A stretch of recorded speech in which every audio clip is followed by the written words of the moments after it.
Jerry. Good morning to you, and welcome back to the NFC playoffs for the first time since 2018. Hey, Jerry. Well, great to be on with you this morning, Kevin, you and Chris. And, man, does it feel I can feel it and from one day to the next, getting in and getting a chance to take this thing on into the year is something that is our goal before we start. And to actually have it in a spot that we can do that is a great feeling. Jerry, what's the meaning and the feeling of being able to not only know that you're going to be in the playoffs, but to do it with 3 weeks left to go in the season, knowing that you still have your major goals in front of you to accomplish for the rest of this season? Well, I think you've nailed it. We've got to get better, and we can get better. We've uniquely have found ourselves with additional players. We're normally this time of year you're dealing with attrition, and but in fact we're dealing with addition. And we've got players, for instance, that we'll have Osa back out here this week that we didn't have last week. We're still dealing with this COVID issue, which is nothing to not be serious about relative to availability of players, but still our player availability, our top quality player availability is the best I've ever seen it at this time of year. We've had the opportunity to play these young players, not only all the way through training camp, but through the regular season. And so we're a team that can get better over these next 3-4 weeks, and we will. We will not let off the pedal. Jerry, it's Chris. I haven't talked to you since the pandemic because of all these different scheduling things. It's good to hear you, man. How you been? Chris, you've made my Christmas. You really have. Hey, I'm scared to ask. I'm scared to ask about where's Chris. I'm afraid for that. Man, we're going to have some fun this weekend. I know one thing. I woke up this morning finding out the Cowboys clinched that division. And I had to go, ooh-wee. I had to go there. I had to start it off right. Ooh-wee. I'm telling you. I am telling you. So you mentioned the defense. By the way, defense has basically won the last 3 games because they've been so dominant these last 3 games. You're 3-0 in December. Again, everybody says you got to win in December to be rolling into the playoffs. And there's another adage that's come out. Defense travels. Can you talk about how it's great to have a defense that's this deep? I don't think it's been this deep since the 90s when Jimmy and Barry was coaching the team. We got guys you can rotate in and out, and it travels because defense plays in all kinds of weather. Well, first of all, you're right on that rotation. We haven't had that rotation ever like we had it in the early 90s, and that means you can keep them fresh. And you don't lose that much when another player comes in because you've got good depth. And that actually could be the strength of this team as we go forward here, is that ability to rotate quality players in and out. It's a big difference in having to take 20, 22 snaps a game, especially pass rushing, than having to do 30, 35 pass rushes a game. All the difference in the world. Mm-hmm. And so we're going to be fresh. We're going to be keep these guys fresh, and and play this thing. We've got a big game coming up here this weekend. A lot of people say, "Well, my goodness, you clinched the playoff." No, it's a big game. We want to walk out here and we want to win every series. We want to win the series. We want to win the down. We want to win the quarter. That's the way we can play, and really we got that way on both sides of the ball. It's not just the defense. I know that's what you're addressing, but on both sides of the ball. And we've ended up here with some depth in our offensive line, and that's because we had to play them early and we had to deal with a few early injuries. And so all of this should serve us well. I hear you, man. In fact, I think what they're looking for is another Atlanta game. They've proven that they can do it on all sides of the ball, and with coaching, they've proven this squad can do this thing. They just need to keep setting it up and keep it rolling all the way through the playoffs. We've got to throw and catch. We've got to get out here. When they limit us in our run game, which defenses can, when they limit in that run game, you got to make them pay.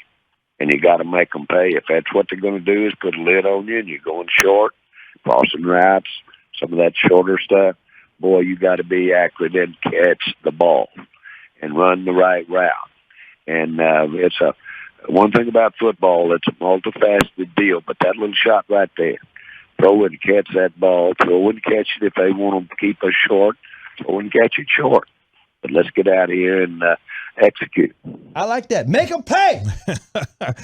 Jerry, two things on the offense. First, we'll start with this. Does this offense, in your mind, need to make a statement over the final 3 weeks to remind us of what we saw during the first 6 weeks of this season?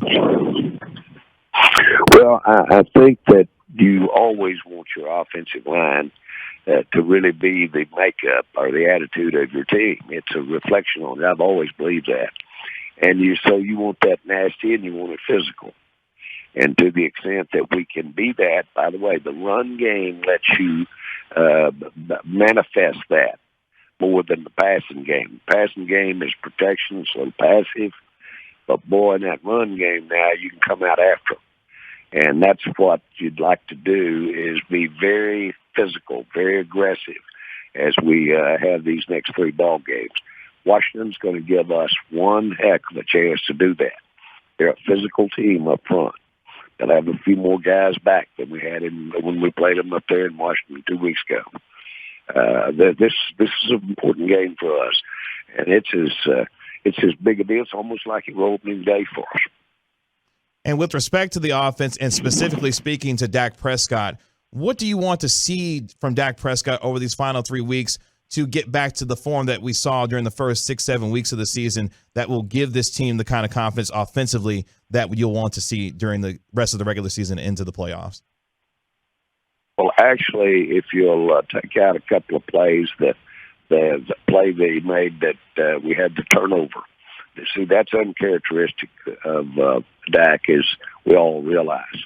And they're against Washington 2 weeks ago, 3 weeks ago. In our last ball game in New York, we had an uncharacteristic turnover situation.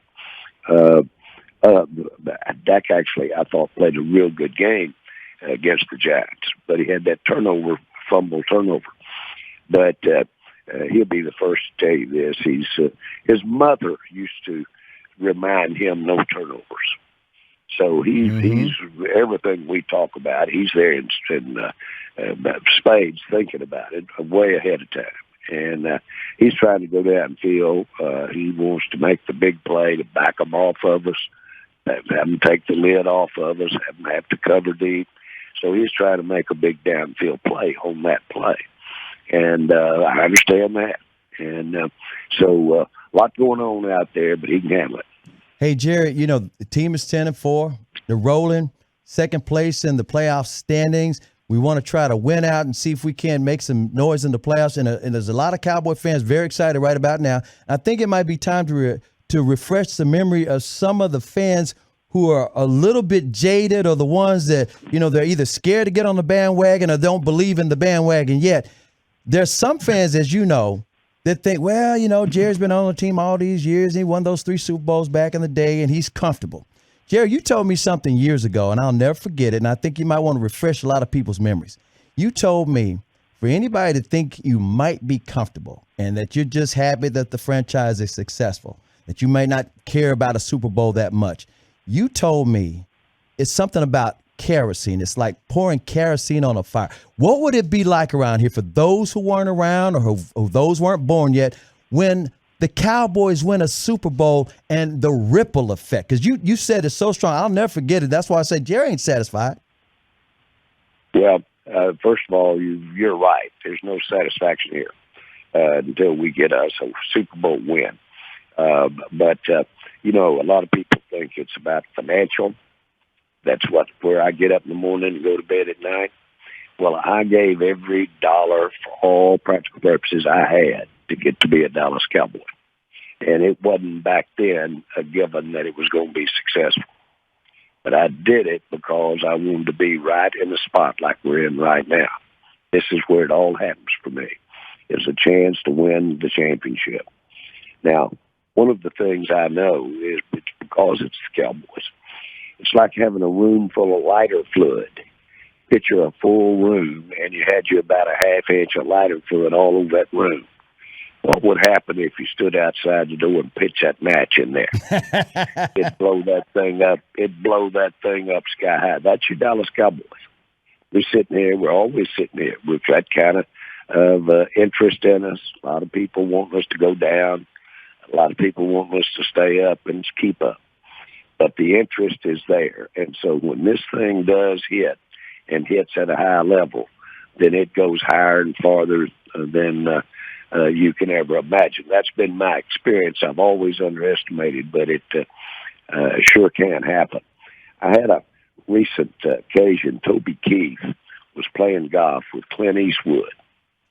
And Clint Eastwood was doing the movie The Mule, where he went across the country carrying drugs in the movie, Clint Eastwood. Well, Clint had to leave a golf tournament that he and Toby were playing in Tennessee and go back and go to work. And Toby said, why in the world would you go to work? You don't need to work. You got all the money in the world. And old Clint looked over at him and said, Toby, I ain't going to let the old man in. I will not let that old man in. I'm going to work. Well, at the end of that Mule, Toby Keith wrote the song, Don't Let the Old Man In. Well, there's a whole bunch of that, too. He ain't coming in.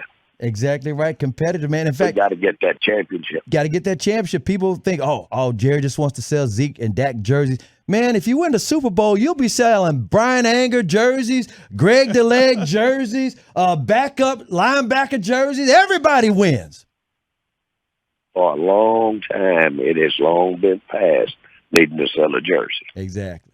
Jerry what Jones. I'm interested in is what goes with that. That's right. Super Bowl. Jerry Jones joining us right here on 105 The Fan. Jerry, before we let you go on this Christmas Eve and into your Christmas holiday, what is the one thing that you're thankful for most during this Christmas and holiday season, as not only your Cowboys have had a successful run so far this year, but you're wanting to see during this holiday season going forward here? Well, I really pray that as a country that we can deal with the one of the major, if not the crisis of the day, and that's our COVID situation. And I feel that our sport, football, the NFL, that we can lead in terms of getting back to work, going out and doing it, and going out and doing it in a way that recognizes we've got a lot of issues relative to the COVID, how to handle it, mask up, protect the other guy. But at the end of the day, our country needs to move, and we need to move onward and upward. Having said that, I like the fact that your Cowboys last year not only led the league in attendance, we had about 20% of the entire attendance in the league out at the stadium, an average of 30,000 people a game. This year, of course, we're leading the league hands down with close to 90,000 people a ball game. But I want our Cowboys, I want the NFL to lead the way in saying, let's get out, let's participate, let's be smart about how we do it, but let's get on with a life in America. And to me, that's a service there. There's a lot of things that are misplaced about the success of sports and the success of the NFL and the success of the Cowboys that are misplaced. But one thing it can do is use all those eyeballs, use all that interest, use all that direction toward it, and say, here's a good way to do it. Let's try it this way.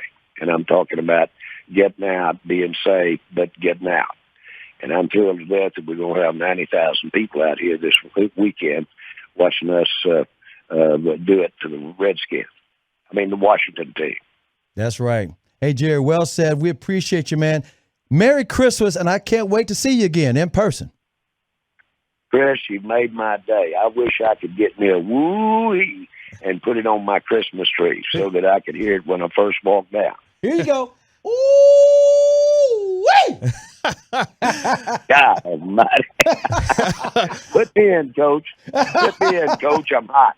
There you go. Jerry, thanks, Jerry. Thank you so much for the time, Jerry. Sincerely appreciate it. We'll be pulling for you this weekend. Thank you.